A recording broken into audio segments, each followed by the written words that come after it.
जीवन में ऐसा लगे कि सब खत्म हो गया है, जब जीवन में लगे कि बहुत टॉक्सिक किस्म की लाइफ हो गई है, उससे बाहर कैसे निकलें, शायद ये सबसे महत्वपूर्ण लेसन होता है जो हम सबको सीखना चाहिए।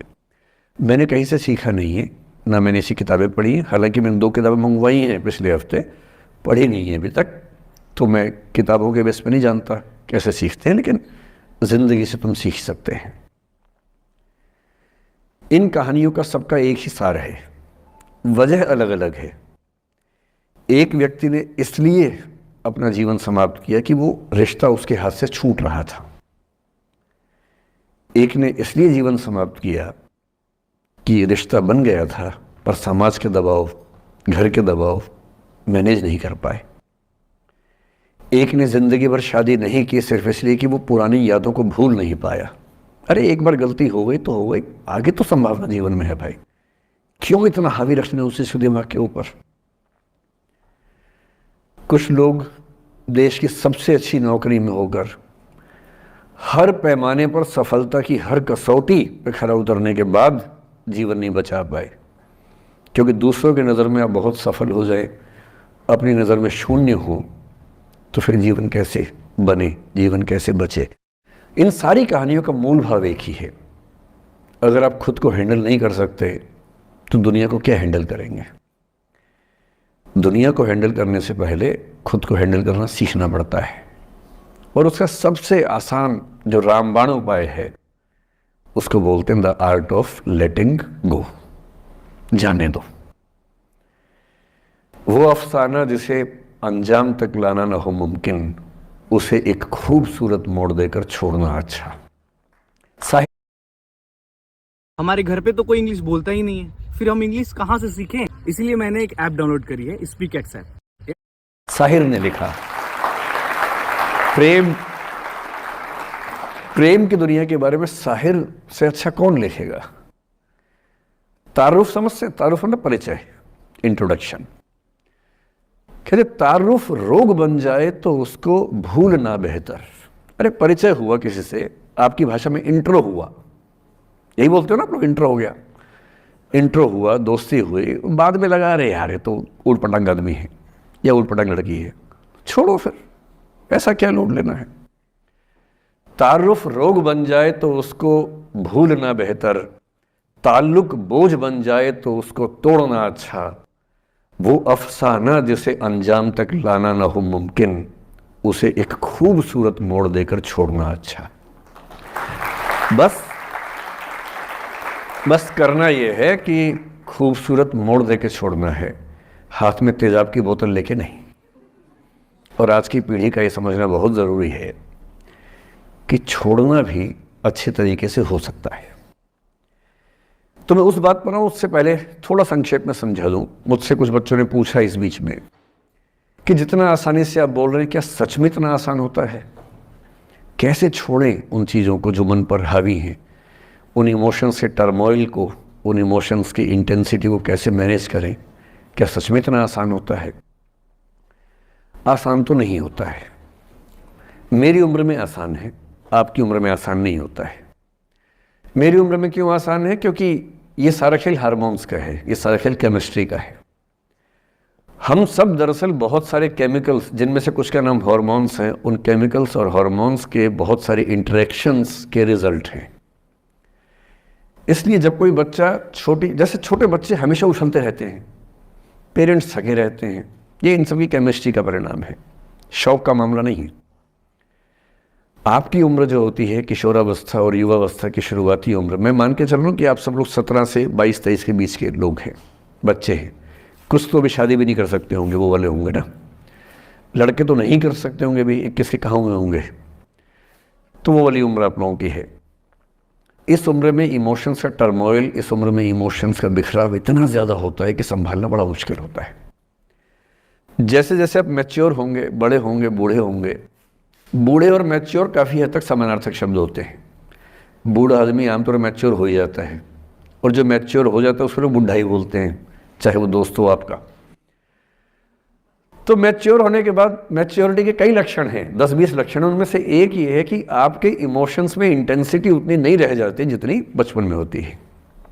मसलन कोई आपका दोस्त आपसे कुछ खराब कह दे, आप 3-4 घंटे बेचैन रहेंगे, बार बार मैसेज टाइप करेंगे, फिर डिलीट करेंगे, फिर टाइप डिलीट, वो भी टाइप डिलीट चल रहा है।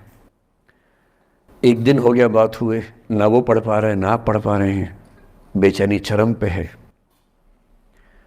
अब इतना ही मामला है, नाक का सवाल है कि पहले कौन झुकेगा।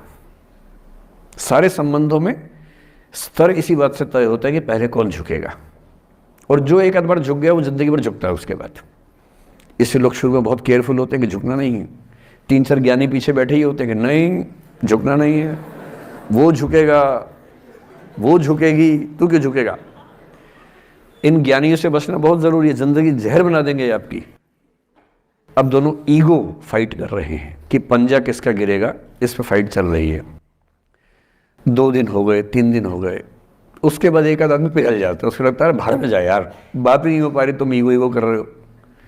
फिर वो फ़ोन मिलाता है, ये भी फ़ोन की इंतज़ार में 3 दिन से सो भी नहीं रहा बेचारा, हीरो बेशक बन ले पर बेचैन तो भाई। खटाक से फ़ोन उठता है, अब दोनों कान में फ़ोन लगा के रखिए, कोई नहीं बोल रहा, चुप। क्या बातचीत चल रही है सोचिए, एक भी शब्द नहीं, एकदम चुप। थोड़ी देर के बाद कंफर्म करने के लिए कि है भी या नहीं, एक बोलता है हेलो, वहां से आवाज आती है कोई एक मैं थोड़ा ऐसी जोकर टाइप की बात करता हूँ, मुझे मोटिवेशनल स्पीकर ना समझे आप लोग, मैं ऐसी हंसी मजाक ही करना आता है मुझे, वही मैं करता हूँ। लेकिन इससे आप ये ना सोचिए कि मुझे पढ़ाना नहीं आता, मैं पढ़ा भी लेता हूँ इसके लिए मुझे वो भी आता है, लेकिन अभी क्योंकि आप बच्चे छोटे हैं तो मैं आपके साथ वैसी बात ही कर रहा हूँ। अब ये सब चल रहा है। अब इसमें अगर कोई एक व्यक्ति झुक गया, बात आगे हो गई तो हो गई, वरना कई रिश्ते ऐसे भी होते हैं जो इसी बिंदु पे खत्म हो जाते हैं कि तेरा भाई नहीं झुकेगा, भाभी झुकेगी, और उधर जीजू झुकेंगे, दीदी नहीं झुकेगी, जीजू झुकेंगे, दीदी क्यों झुकेगी, और ना जीजू झुक रहे ना भाभी झुक रही और उस चक्कर में जो अभी बेचारा रिश्ता बना भी नहीं था, वही वो ज़मींदोज़ हो गया, वही वो ख़त्म हो गया। पर ठीक है, हो गया तो हो गया, भाड़ में जाए, ऐसा क्या है, डर किस बात का है इसमें। लेकिन मैं फिर भी आपसे कहूँगा, मेरी उम्र में क्या होता है, जैसे मुझे कोई फ़ोन करे कि मैं आपसे बहुत नाराज़ हूँ, तो मैं कहता हूँ अच्छा ठीक है, कल बात करेंगे। नहीं, मैं आपसे बहुत नाराज़ हूँ, मेरा दिल टूट गया है।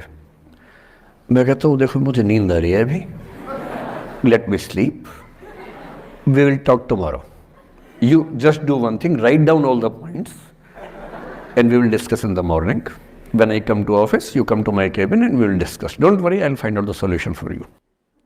कह रहे हैं आप कैसी बात कर रहे हैं, मैं ना सो पा रहा हूँ ना मैं जाग पा रहा हूँ। तो मैंने कहा दैट इज योर प्रॉब्लम मैं तो सो भी रहूँगा, ये तो कोई दिक्कत नहीं हुई भाई। तो मैं तो ऐसा हो चुका हूँ कि दुनिया में कुछ भी हो जाए मुझे टाइम पे नींद आ जाती है, कुछ भी हो जाए। मतलब एक आध, अब जैसे मेरी माता जी की मृत्यु हुई तो मुझे नींद नहीं आई कुछ दिनों तक, ठीक बात है, नहीं आनी चाहिए उस समय, तब भी आ गई तो फिर इंसान और पत्थर में क्या अंतर बचा, सीधी सी बात है। But keeping aside those rare instances, कोई कुछ भी कर ले हमें तो बढ़िया नींद आती है। और मैं ये कहना चाह रहा हूं, मैंने ये सीखा है अपने पिताजी से, और सीख सकते हैं इसको, ये केवल तुक्के की बात नहीं है, सीख सकते हैं। मेरे जो पेरेंट्स हैं, पिताजी और माँ, वो एक अनूठा कॉम्बिनेशन है। अच्छा, किसी शादीशुदा जोड़े से अकेले में बात करके देखिए, जब वो कंफर्टेबल हो आपके साथ, आप उनको बोलिए कि मुझ में और मेरी पत्नी में, या मुझ में और मेरे पति में ज़्यादा चीज़ें मैच नहीं होती हैं। सीरियस होकर बोलना, मजाक के मूड में नहीं, सीरियस मुंह बना के बोलिए, थोड़ा भरोसे में लेके। दुनिया का हर जोड़ा आपसे बोलेगा आप में तो फिर भी कुछ मैच होता है, हम में तो कुछ मैच नहीं होता, एक भी मैच, सारे जोड़े ऐसे ही चल रहे हैं। सबको लगता है कि उसका घर बढ़िया चल रहा है, मेरा ही ठीक नहीं चल रहा, क्योंकि उसका घर आपने फेसबुक पे देखा है, अच्छी अच्छी फोटो देखी हैं, 24 घंटे में से जो 2 अच्छे मिनट आए थे उसमें ली गई 25 फोटो में से बेस्ट फोटो फेसबुक पे आई थी। मित्रों, अगर आप आईएएस आईपीएस बनने का सपना रखते हैं तो यूपीएससी की तैयारी करने का ये राइट टाइम है। जुड़ी आने में से जो 2 अच्छे मिनट आए थे उसमें ली गई 25 फोटो में से बेस्ट फोटो फेसबुक पे आई थी। और अपने घर में आप बाकी 24 घंटे में से 2 मिनट छोड़ के बाकी देख रहे हैं, तो दूसरे का घर हमेशा अच्छा लगता है कि यार लाइफ हो तो उनके जैसी हो। तो हमारे माता पिता भी स्वभाव उनका भी थोड़ा अलग रहा, सबका है, हमारा भी है।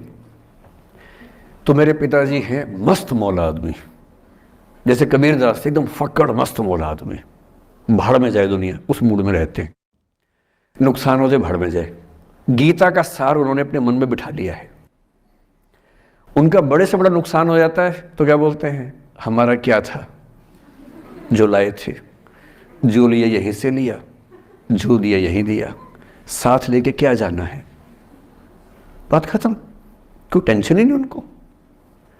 और बाकी सब लोग टेंशन में कि अब क्या करें, ये हो गया वो हो गया, कैसे मैनेज करें। मेरी माँ को तनाव हो जाता था, और जब पिताजी ऐसे हो तो माँ को तनाव होगा, सीधी सी बात है। अगर माँ वैसी होती पिताजी तनाव में रहते हैं, तो सामान्य बात है। जब घर में एक व्यक्ति मस्त मौला हो तो बाकी लोग तनाव तो फिर बांटेंगे ना आपस में। वो बड़ा तनाव में रहती थी, उनको घर की चिंता, बच्चों की चिंता बहुत सताती थी। पिताजी भी चिंतित थे बच्चों को लेकर, जैसे कोई पिता होता है, पर उनकी नेचर थी कि ठीक है देख लेंगे जो होगा, अरे देख लेंगे, अरे भाड़ में जाओ, उस मूड में रहते हैं, आज भी रहते हैं। मेरी माँ 73 की उम्र से कुछ महीने पहले चल बसी, उनका जीवन समाप्त हुआ। मतलब मुझे नहीं पता कि जीवन क्यों समाप्त होता है, क्योंकि बड़े बूढ़े कहते हैं कि हर व्यक्ति की सांस का इतिहास है, सांसें लिखी हुई हैं ईश्वर ने, उतनी सांसें मिलेगी।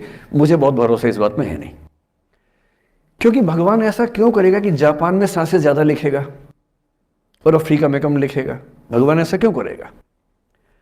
और अगर सांसें पहले से लिखी हुई हैं तो हमारी जीवन प्रत्याशा क्यों बढ़ती जा रही है? अगर सांसें पहले से फिक्स हैं तो आजादी के समय से लेकर आज के 70 साल में जीवन प्रत्याशा लगभग 2.5-3 गुना बढ़ गई। और हम ये भी कहते हैं कि लोग खराब हैं। अगर लोग बुरे हैं तो जीवन छोटा होना चाहिए कर्मों के हिसाब से। लोग खराब हैं और जीवन बड़ा होता जा रहा है। तो मुझे उन मान्यताओं में बहुत भरोसा है नहीं कि सांसें लिखी हुई हैं। अगर सांसें लिखी होती तो मनुष्य की औसत आयु 25 साल से ऊपर नहीं होनी चाहिए थी, 25-30 मैक्सिमम। और हम 70-80 साल धूमधाम से जी रहे हैं, जिसका मतलब है कि यह भगवान से ज़्यादा इंसान ने लिखा है, मेडिकल साइंस ने लिखा है, वैज्ञानिकों ने लिखा है। और मैं ऐसा व्यक्ति हूं, मैं बहुत धार्मिक व्यक्ति हूं नहीं। गहरा होता है, असलियत सामने